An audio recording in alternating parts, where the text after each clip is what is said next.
Il existe une sorte de sacrifice que personne ne voit jamais. Pas le genre dramatique qui fait la une des journaux ou remplit les pages d'un livre, mais le genre tranquille, épuisant, invisible. La mère qui saute les dîners pour que ses enfants puissent manger. La femme qui sourit à la grille de l'école pour que personne ne sache que l'électricité a été coupée la nuit dernière. La personne qui se maintient ensemble tout au long du long service, non pas parce qu'elle est forte, mais parce qu'elle n'a pas le luxe de s'effondrer. Le monde a une façon de rendre les gens pauvres invisibles. Pas intentionnellement, peut-être. Mais l'invisibilité est l'une des choses les plus cruelles que la pauvreté fait. Elle vous dépouille de votre histoire, vous transforme en personnage de fond dans la vie de tout le monde, et vous convainc, lentement et régulièrement, que vous n'avez pas assez d'importance pour être vu. Aujourd'hui, je veux vous parler d'une femme nommée Olivia et de la nuit où quelqu'un l'a finalement vue. Olivia n'avait pas toujours été pauvre.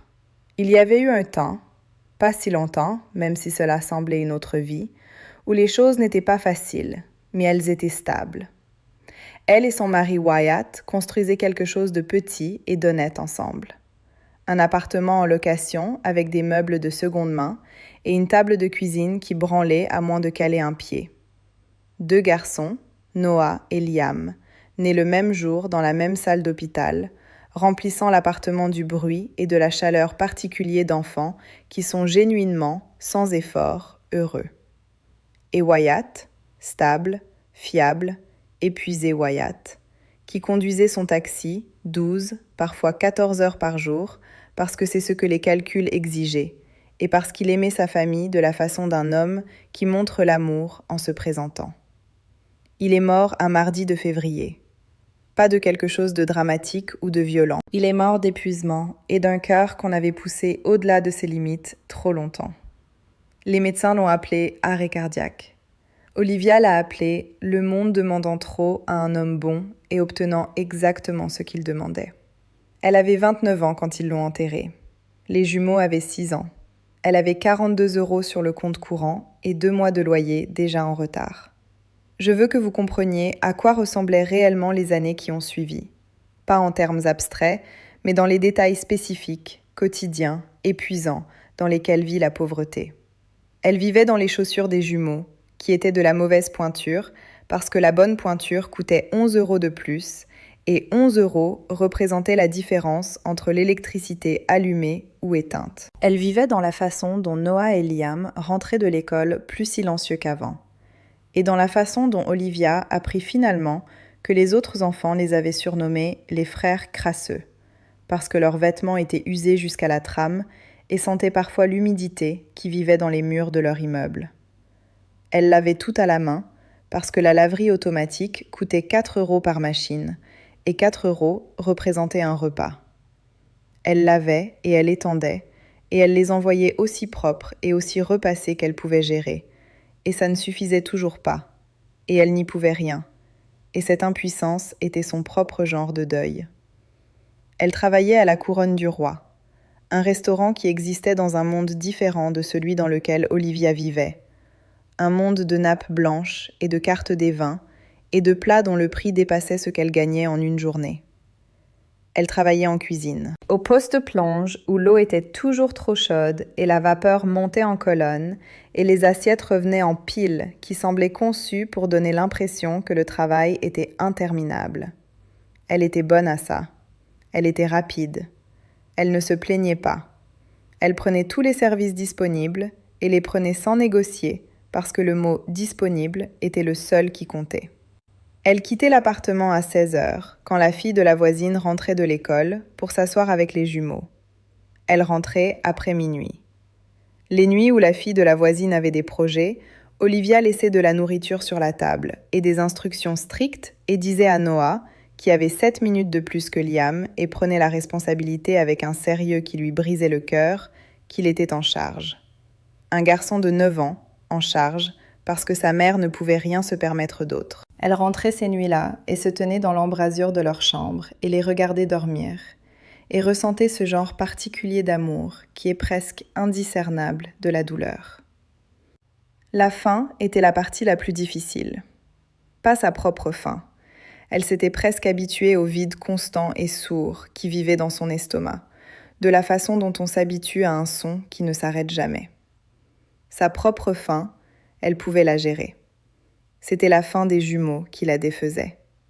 La façon dont Liam devenait silencieux au dîner quand il n'y avait pas grand-chose sur la table. La façon dont Noah disait qu'il n'avait pas très faim, alors qu'elle pouvait voir dans ses yeux qu'il avait faim, qu'il jouait à ne pas avoir faim pour laisser plus pour elle, et qu'un garçon de 9 ans avait déjà appris à jouer à ne pas avoir faim pour sa mère. La nuit où tout a changé a commencé comme toutes les autres nuits. Le service du dîner avait été implacable. Un événement privé, salle comble, plus d'assiettes que d'habitude, plus de vapeur et de bruit et de chaleur. Quand la cuisine s'est finalement vidée et que le dernier du personnel de salle eut terminé ses tâches de fermeture, Olivia empilait les dernières assiettes propres quand elle vit ce qui allait à la poubelle. Cela arrivait chaque nuit, à des degrés variables. Le restaurant fonctionnait à un niveau d'excès qui était simplement une condition de son existence. Des portions non touchées revenaient des tables. Des plats entiers qui avaient été préparés pour un événement et non servis. De la nourriture qui, dans le monde dans lequel Olivia rentrait chaque soir, n'était pas de l'excès du tout. C'était la différence entre ses fils allant se coucher rassasiés ou allant se coucher à jouer à ne pas avoir faim. Elle resta un long moment. Elle regarda la poubelle. Elle regarda le personnel de cuisine restant, qui discutait entre eux, terminant ses routines de fermeture. Elle pensa à Noah et Liam. Elle pensa au contenant vide dans le réfrigérateur à la maison.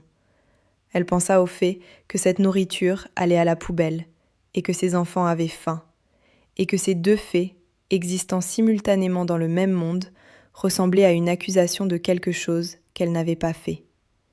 Elle emballa ce qu'elle put dans les sacs en papier qu'ils utilisaient pour les commandes à emporter. Elle se déplaça rapidement et discrètement et essaya de ne pas avoir l'air de quelqu'un qui fait quelque chose de mal, parce qu'elle ne croyait pas faire quelque chose de mal, et pourtant, la façon dont ses mains tremblaient disait autre chose. Elle rentra chez elle avec le sac sous le bras.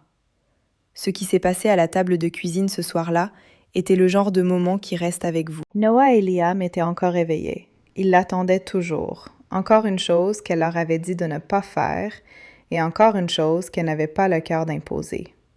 Ils virent le sac. Liam demanda ce que c'était.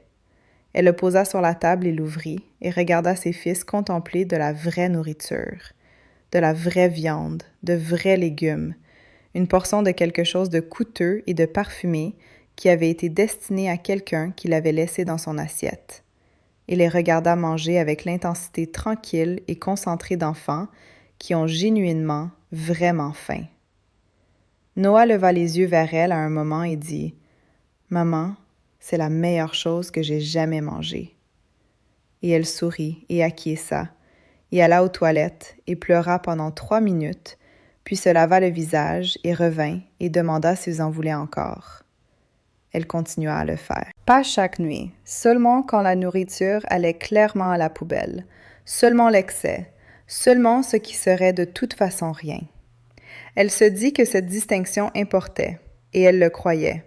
Et elle savait aussi que ce qu'elle faisait occupait une zone grise morale qu'elle ne pouvait pas entièrement défendre, et elle le faisait quand même parce que ses enfants avaient faim. Ce qu'elle ne savait pas, c'est que ses collègues avaient remarqué. Pas avec sympathie. Le personnel de cuisine de la couronne du roi n'était pas composé de gens méchants, pour la plupart, mais ils opéraient au sein d'une culture particulière de hiérarchie et de plaisanterie. Et Olivia, tranquille et privée et toujours légèrement à part de la dynamique du groupe, n'était pas une personne qu'ils avaient appris à voir clairement. Ils avaient développé une théorie sur les sacs avec lesquels elle repartait. Ils pensaient qu'elle nourrissait un chien errant. Elle était si mince, si épuisée, qu'il ne leur vint pas à l'esprit que la nourriture était pour des enfants. Il ne leur vint pas à l'esprit qu'elle avait des enfants du tout. Le chef cuisinier, Fred, avait fait la première blague sur le chien errant, et elle avait atterri auprès du personnel de cuisine de la façon des plaisanteries méchantes que personne ne veut tout à fait reconnaître comme telles. Olivia l'entendit une fois. Elle garda le visage entièrement immobile et ne dit rien, et finit son service et rentra avec son sac chez ses fils. Ravaler sa fierté est une expression que les gens utilisent à la légère. Ce n'est pas une chose légère. C'est un acte physique, une suppression délibérée d'une réaction qui est entièrement justifiée, au service de quelque chose de plus important. Olivia ravala sa fierté à chaque service pendant des semaines. Elle le fit parce que Noah et Liam mangeaient mieux les nuits où elle rapportait de la nourriture, et parce que ce fait était plus grand que tout autre fait à sa disposition. Stephen Brooks avait acheté la couronne du roi 6 mois plus tôt. Il était le genre d'homme d'affaires qui était arrivé à son succès actuel à travers une série d'expériences qui l'avaient rendu prudent par certains aspects et direct par d'autres. Ce n'était pas un homme naturellement cruel, bien qu'il eût appris à diriger de façon qui pouvait parfois sembler froide. Ce qu'il avait été, récemment, s'est trahi. Un ancien associé commercial lui avait volé d'une façon qui était à la fois financièrement importante et personnellement dévastatrice. Et la blessure était suffisamment fraîche pour avoir changé sa façon de voir les choses. Il était devenu méfiant. Il avait installé des caméras dans le restaurant 3 semaines après son rachat, se disant que c'était une bonne pratique commerciale, sachant aussi que c'était à propos de l'argent qui avait disparu et de la personne en qui il avait eu confiance qui l'avait pris. Il revoyait les enregistrements tous les quelques jours. Il cherchait la forme du vol, et il la trouva rapidement, dans la silhouette d'Olivia, emballant de la nourriture et repartant avec des sacs. Il regarda les enregistrements 3 fois. Il la vit se déplacer soigneusement, rapidement, crut pouvoir voir le calcul dans ses mouvements, leur qualité pratiquée. Sa poitrine se serra. Encore une personne à qui il avait accordé accès et qui prenait ce qui ne lui appartenait pas. Il était en colère de la façon spécifique de quelqu'un qui a déjà été blessé et reçoit maintenant des preuves que le monde est exactement aussi peu fiable que sa pire expérience le lui avait appris. Il ne prit pas le temps de réfléchir soigneusement. Il chercha son adresse dans le dossier employé. Il conduisit. Je veux que vous compreniez à quoi ressemblait ce trajet de l'intérieur de la voiture de Stephen. Il avait pratiqué ce qu'il allait dire. Le langage formel du licenciement, la mention des conséquences juridiques, le discours soigneusement construit d'un homme qui voulait être professionnel et contrôlé, même dans sa colère. Il traversa la ville et ensuite plus loin, à travers les parties de la ville dans lesquelles il ne conduisait habituellement pas, là où les réverbères étaient plus espacés et certains ne fonctionnaient pas, et où les bâtiments avaient la qualité particulière d'épuisement de structures qui n'avaient pas été entretenues depuis plus longtemps qu'elles n'auraient dû l'être.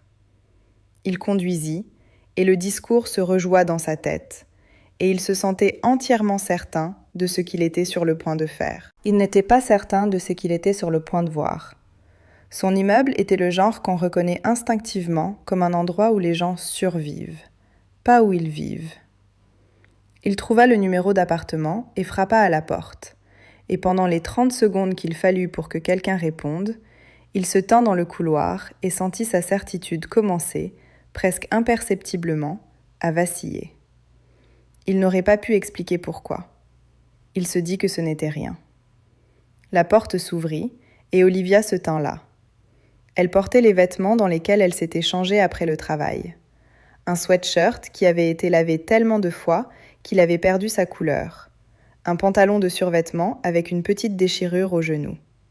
Ses cheveux étaient attachés. Elle le regarda avec une expression qui traversa plusieurs choses très rapidement. Reconnaissance, confusion, et puis, et c'était la chose qui frappa Stephen avec une immédiateté pour laquelle il n'était pas préparé, la peur.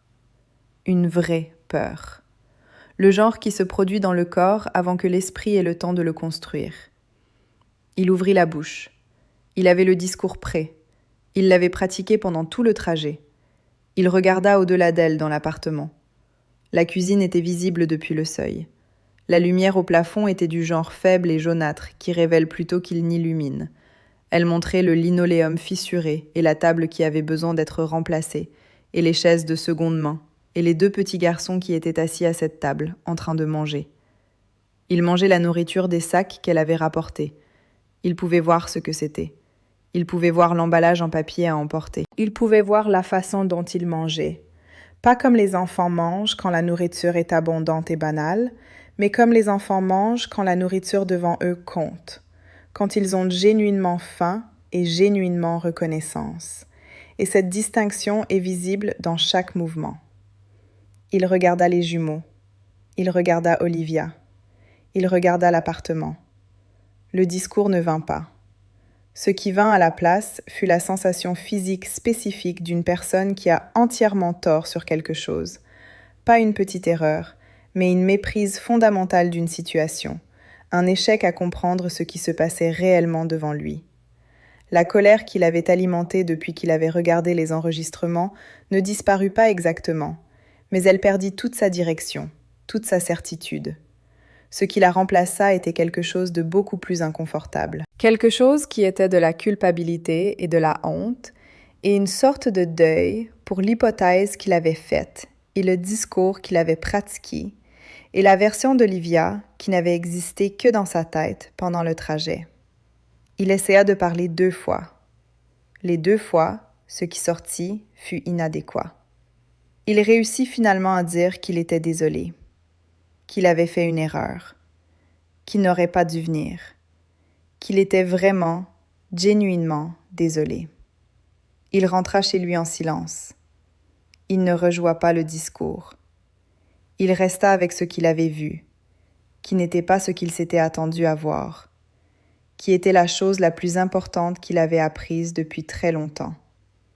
Il ne dormit pas. Il s'assit dans son salon et pensa à Olivia et à Noah et Liam, dont il ne connaissait pas encore les noms, mangeant des restes froids du restaurant à une table avec un sol en linoléum fissuré, et à la façon dont Olivia l'avait regardé depuis le seuil, et à l'hypothèse qu'il avait faite sur ce qu'il trouverait. Le matin, il l'appela dans son bureau. Elle entra avec la posture particulière de quelqu'un qui s'attend à être licencié. Il la reconnut parce qu'il avait été de l'autre côté de cette posture de nombreuses fois, en avait parfois été la cause, et la voir maintenant chez Olivia ne s'asseyait pas facilement. Il lui demanda de s'asseoir. Il dit son nom. Il le dit soigneusement, comme s'il comprenait qu'il avait du poids. Il ne la licencia pas.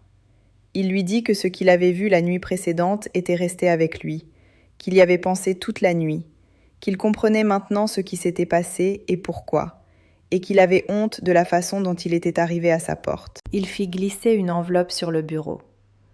À l'intérieur se trouvait une prime en espèces, significative, plus que ce qu'elle gagnait en un mois, et une lettre confirmant que ses enfants recevraient un repas du restaurant chaque jour, rapporté à la maison par elle à la fin de chaque service, officiellement, avec sa pleine connaissance et son plein soutien. Olivia regarda l'enveloppe, puis lui, et il pouvait la voir essayer de déterminer si c'était réel. Il lui dit que c'était réel. Elle se maintint ensemble pendant la réunion et pleura dans la cage d'escalier après, ce qu'elle lui raconta beaucoup plus tard, et qu'il trouva entièrement compréhensible. Il y avait plus dans l'histoire de la couronne du roi, comme il y en a toujours. Quand Steven revit les enregistrements des caméras plus soigneusement, maintenant avec des yeux différents, avec plus de patience, et plus de volonté de comprendre ce qu'il voyait réellement, plutôt que ce que sa colère voulait qu'il voie, il trouva le vrai vol. C'était Fred. Le chef cuisinier qui avait fait les blagues sur le chien errant, qui avait ri d'Olivia en cuisine. Fred qui devait de l'argent à des gens qui n'étaient pas patients d'être dus, qui prélevait sur le restaurant de façon plus sophistiquée qu'une plongeuse repartant avec un sac de restes. Steven avait toutes les justifications pour poursuivre. Il avait les enregistrements, les chiffres, les preuves. Il choisit à la place de payer la dette, anonymement, par des canaux qui n'exigeaient rien de Fred sinon qu'il s'arrête et qu'il comprenne ce qui avait été fait pour lui. Il ne parla pas de tout ça à Olivia pendant longtemps. Quand il le fit finalement, elle fut silencieuse un moment, puis dit « C'est un acte de générosité très coûteux. Il dit « J'avais récemment reçu un rappel très significatif que je ne vois pas toujours les situations clairement quand je suis en colère. Ce qui s'est passé après se produisit de la façon dont les vraies choses se passent. Pas en un seul moment dramatique, mais lentement, dans l'accumulation de plus petits moments. » Steven commença à apparaître au restaurant pendant les services d'Olivia, non pour superviser, mais simplement parce que c'était là qu'il passait ses soirées. Il commença à lui parler. Il rencontra Noah et Liam, qui étaient méfiants avec lui de la façon particulière des enfants qui ont appris que le monde n'est pas toujours sûr. Il gagna leur confiance lentement, avec constance et patience, et la qualité particulière d'attention que les enfants reconnaissent comme genuinement sincère. Il tomba amoureux des trois. Pas en même temps, pas de façon dramatique, mais de la façon tranquille et régulière de quelque chose qui a pris racine.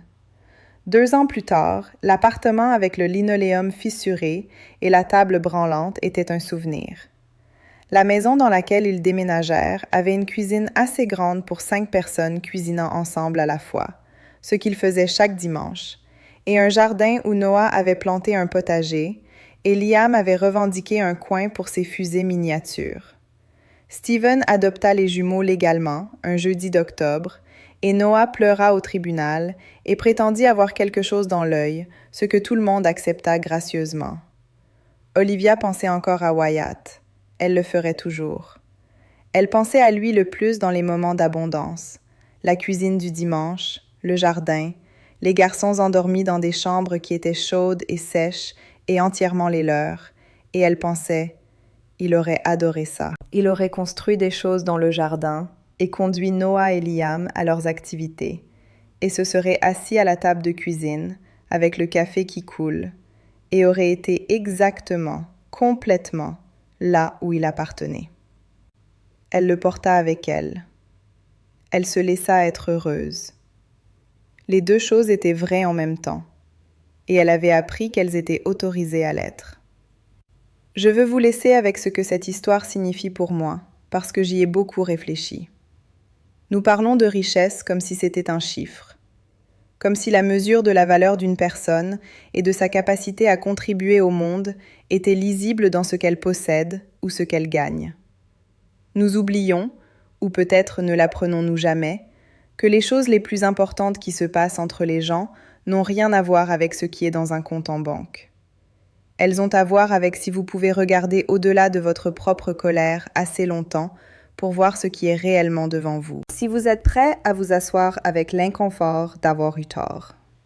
Si vous avez la capacité de laisser ce que vous voyez vous changer. Steven Brooks est arrivé à la porte d'Olivia, prêt à détruire quelqu'un. Ce avec quoi il est reparti à la place était une compréhension entièrement différente de lui-même et du monde. Et dans les années qui ont suivi, cette compréhension est devenue le fondement de tout ce qui lui est arrivé de bien. Olivia travaillait à l'arrière d'un restaurant, invisible dans la vapeur et le bruit, survivant en marge de l'excès des autres. Elle n'était jamais invisible, elle n'était jamais petite.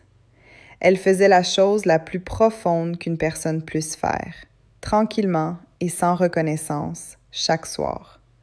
Elle gardait ses enfants en vie.